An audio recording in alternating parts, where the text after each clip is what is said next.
Hey mums and dads, my name's Emma. I'm a paediatric occupational therapist and mum to 2 gorgeous children. As an OT, there's a few secret tricks that we use when we're teaching children how to tie shoelaces, which makes it super easy, and most parents don't know these tricks. So make sure you stay tuned to hear them, and also you'll learn which shoelace tying technique I use because it has most success for the child and the parents are actually able to teach it. Before we do, if you're interested in getting some information on baby and childhood development, which will make your life as parents significantly easier and give your baby the best start to life, make sure you subscribe to my channel and hit that bell button to be notified when I release a new video every week. And if you've enjoyed this video, make sure you hit that like button. So what are these secret tips that we use when teaching children to tie their shoelaces? The very first one is getting shoelaces, so threading your child's shoes with shoelaces that are different colors. So a black and a pink one, or just a black and a white shoelace. Now you can see on this shoe, there's white laces on a white shoe. So it makes it really difficult to actually see the laces when you're tying. So having 2 different high contrast shoelaces makes it significantly easier for your child, and also it helps when you're giving instructions because you say put the black lace over the pink lace and go round and pull tight, whereas if they were the same colored lace, it's put the white lace over the white lace and go round and pull tight, which is really confusing for a child who's learning to tie shoelaces. The next tip that we always recommend is to actually practice tying shoelaces on a table, not on your child's foot. When your child's got their shoe on their feet, their knee actually gets in the way of them being able to see what they're doing with their hands. And when you're learning to tie shoelaces, you learn by watching what you're doing, and then as you become more proficient in it, it becomes an automatic motor pattern, so you don't even need to look. But your child is going to be using their eyesight a lot to work out how to tie their shoelaces. So on the table is a way better option because then their knee's not getting in the road and they can directly see the shoe. When the shoe's on the table, you want it to be facing the way it would be on their foot, so away from them. You don't want it facing this way because it changes what the role of the hand is when they're tying the shoelace. So you want it to be facing always in the direction as if it would be on their foot. The next thing we want to do is to make sure the shoe doesn't move around when your child's trying to tie their shoelaces. So what I generally recommend is just putting like a heavy rock or a few rocks inside the shoe, because it means that it won't move around and then it's more stable and your child can work on the actual skill of tying the laces rather than being cautious about not moving the shoe when they're tying the laces. And when you're tying shoelaces, you want to have really long laces, and that ensures that when your child's learning to tie their shoelaces and they're doing that loop method or any kind of method, their long laces are going to be long enough that when they pull it tight, it's not going to come through. If they have really short laces, then they're accidentally going to pull the lace completely through, which you can't do with these ones because they're so long. But that means that they're not going to get success and they're going to be likely to stop practicing tying their shoelaces. So we want your child or any children to be really successful in tying their shoelaces the first time that they do it. So long laces ensures that it's not going to accidentally slip through and the lace will come completely undone. Now, one of the secret tips with this is when you're tying shoelaces, we get the children to do that first loop, so go cross them over, go under, and then you want them to go under again and pull tight.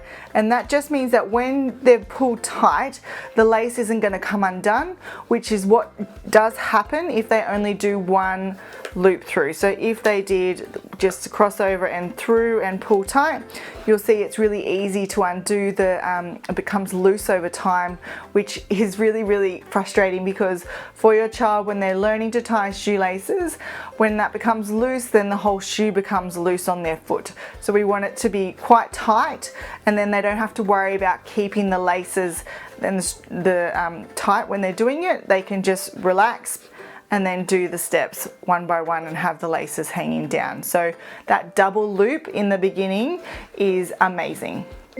Obviously, when you're learning to tie shoelaces, I would always recommend that you do it with your child in the afternoons or on the weekends when you're not really stressed or rushing to try and get out the door in the mornings before school.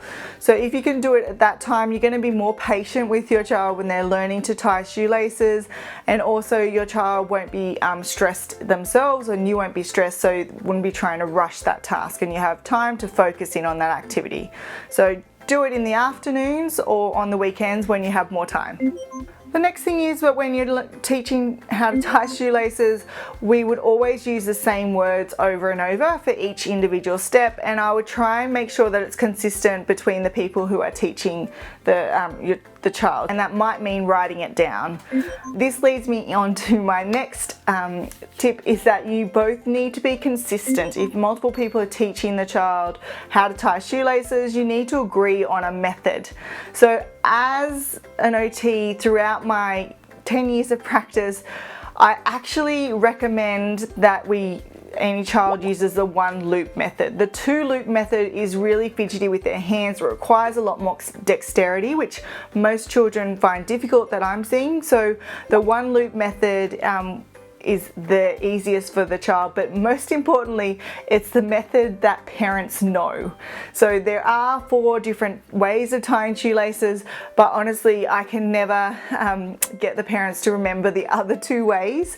So the one loop method is a lot easier. So this is how I would teach the one loop method, and that is simply by picking up the laces, and I would tell them to cross the lace over and make an X. And then we go through the big hole with the black loop, go over the top, through the big hole, and we pull tight. Then I would lay the laces flat, and I would say now we pinch it with your left hand, and then you bring it together and make a loop, a big bunny ear, and we make sure we have a long tail. So that's really important because we want them to have a long tail so that when they pull it tight, it's not going to come loose. So we make sure it has a long tail, and then I say put the pink loop over the top and let go. And then I often say, can you see that big hole, the big black hole? We swap hands and we put the pink loop all the way through the hole, and then we pull tight. If you're doing it with the child, I would generally have a shoe beside the child and I would do each individual step. Generally, I would also get in on it. So I would provide hand over hand assistance with the child. So I would help them do that, each individual steps, and I would give them kind of physical prompts. So I might say pinch here, and then they would bring their finger in and they would pinch. And then we could do it that way.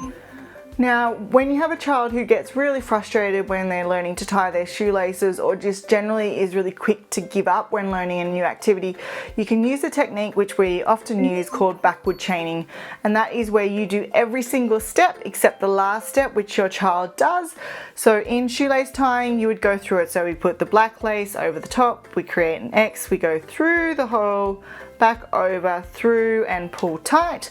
Then we make one bunny ear with a long tail, and then we put the pink one over the top, let go, swap hands, put the pink loop through, and this is every single step so far you're doing.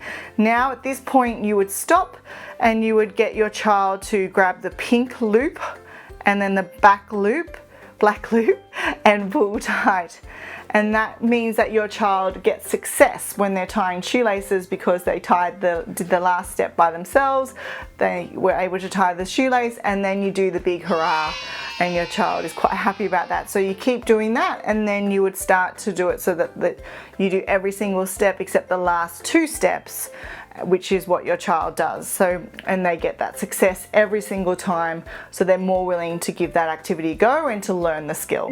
So that's it, mums and dads. Those are the secret tips that OTs use to make it super easy to teach any child how to learn to tie their shoelaces.